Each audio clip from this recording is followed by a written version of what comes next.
Okay, muze twongere tuganire rero twongere tuganire.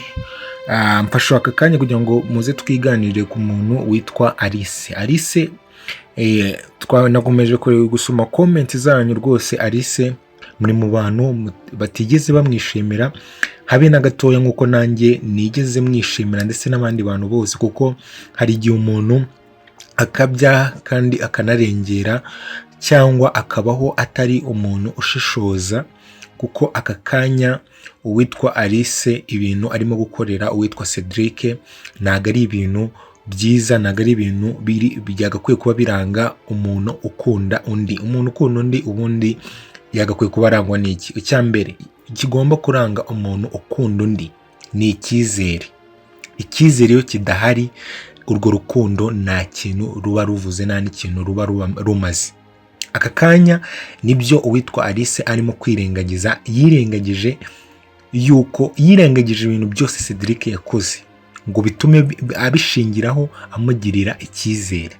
Rero ibyo bintu yirengagije aka kanya usanga yuko nimba nta cyizere afite we yifitiye ubwe muri we, n'ubwe atigirira icyizere, kuko aka kanya yizeye umuntu atagakwiye kuba yizera. Yizeye nde? Yizeye umukobwa waje akamuha ibinyoma yuko atwite, ariko yanga kwizera Cedric umubwira ati uwo mukobwa ntabwo nigeze mutera inda, nta n'umuntu nigeze ntera inda. Yanga kwizera Kami ariwe mushiki wa Cedric, cyangwa uwo twakita sininza iby'amasano neza, gusa ni mushiki w'umukunzi we.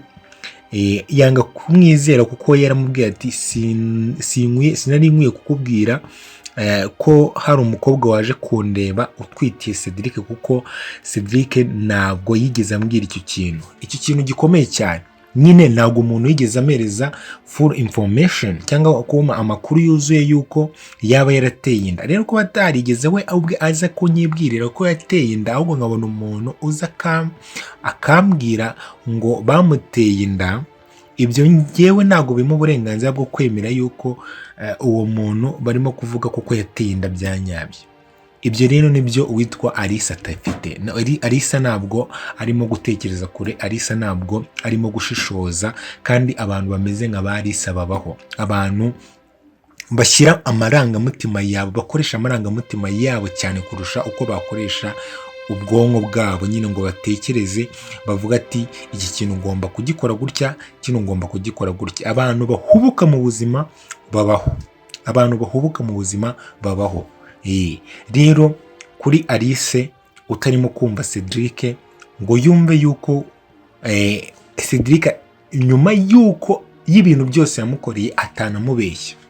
Cedric ni umuntu wafashe wemeye kwicisha bugufi, yicisha bugufi, aryama hasi aho atarakwiye kuryama nk'umukire cyangwa nk'umuntu wari ufite ubutunzi, yagakwiye no kuba ajya gushaka abandi bakobwa, akaba atarigeze abijyamo, ahubwo akicisha bugufi akaza akegera umukobwa witwa Alice kugira ngo abashe kumwereka yuko ari umuntu bari kumwe, ari umuntu uciye bugufi kugira ngo babashe kuba bakundana. Ibyo byose Alice yaragiye arabyirengagiza, abica ku ruhande. Reka duteke n'ibyo ngibyo. Alice arimo kwirengagiza yuko uyu nguyu Cedric yemeye kuba yareka ibintu byose akabifata akabishyira mu maboko y'uwitwa Shalom, ngo ndavuga company. Ugishyira company mu maboko y'undi muntu, menya ko egari yuko ubuze nyine ikintu byanga byakunda, hari ikintu runaka uhita usubiramo inyuma cyane, uhita usubira inyuma, ugahita ugwa hasi ngo pi, ugahita ugwa hasi, ugahita uba umukene. Yaremeye rero gutanga iyo company kugira ngo barikure uwitwa Alice, bamurekure abe yabohoka kuko bari bamushimuse. Alice ibyo ngibyo byose arimo kubyirengagiza. Alice turabizi neza yuko atari uko yanze uwitwa Cedric, ntabwo ari uko amwanze. No kubabara gutya kwa Alice ni uko akunze Cedric. Ibyo byose turabyizi, ni uko akunze Cedric, ibyo ngibyo nta n'ikibazo bitwaye. Ariko se kubabara ukarengera, kubabara ntutekereze kubabara ubwenge bwawe ntubukoreshe neza, urwo rukundo rwo rwaba rumaze iki? Urukundo se bundi rwo nubwo tuvuga wenda, nubwo ibaze tuvuge noneho ubwo Cedric yaba wenda yateye inda uwo mukobwa, ko naho ngaho hariho umuntu ushobora kukubabarira kuko agukunda, akakubabarira kuko agukunda, akakubabarira pe kuko agukunda. Ariko hano uwitwa Alice arimo kugendera mu kigare, bamugira inama bitwa ba Kami, ntekereza ko n'uwitwa Dani nawe, abo bose ntabwo batekereza nkawe, ntabwo arimo kubareberaho ngabe yashishoza ngo ashyire mu nyurabwenge, yumve yuko uwitwa Cedric ibyo bintu ntabyo yakoze, cyangwa akomeza bineke ariko atarimo kugaragaza agati uwitwa Cedric. Ko Cedric arimo kurwana no kuvuga ngo kubera iki ibi bintu bizahora gutya, kubera iki ibi bintu bizahora gutya, kubera iki utanyumva, ese ni iki nakoze ku buryo ungaraguza agati gutya? Uwo nguwo ni Alice yagakwiye kuba aka kanya arimo kumva uwitwa Cedric nicyo kintu tumushakaho. Undi wa nyuma tugiye kuvugaho, nawe numvishe twese tugarukaho, ni umuntu witwa Gihozo ntiyagakwiye kuba yitwara kuriya kuri bosi we, kuko nyuma y'uko agomba no kuba yagakwiye kuba yubaha bosi we ariwe Cedric, ntiyagakwiye kuba yitwara kuriya. Nabonye nabyo mubigarukaho cyane, nanjye nabivuzeho, ntago uwitwa Gihozo yagakwiye kuba yitwara kuriya, yitwaye nabi cyane ku buryo uwitwa Cedric anafashe n'umwanzuro wo kuvuga ngo Gihozo reka mbe nkuhagaritse, byaba rwose ari sawa.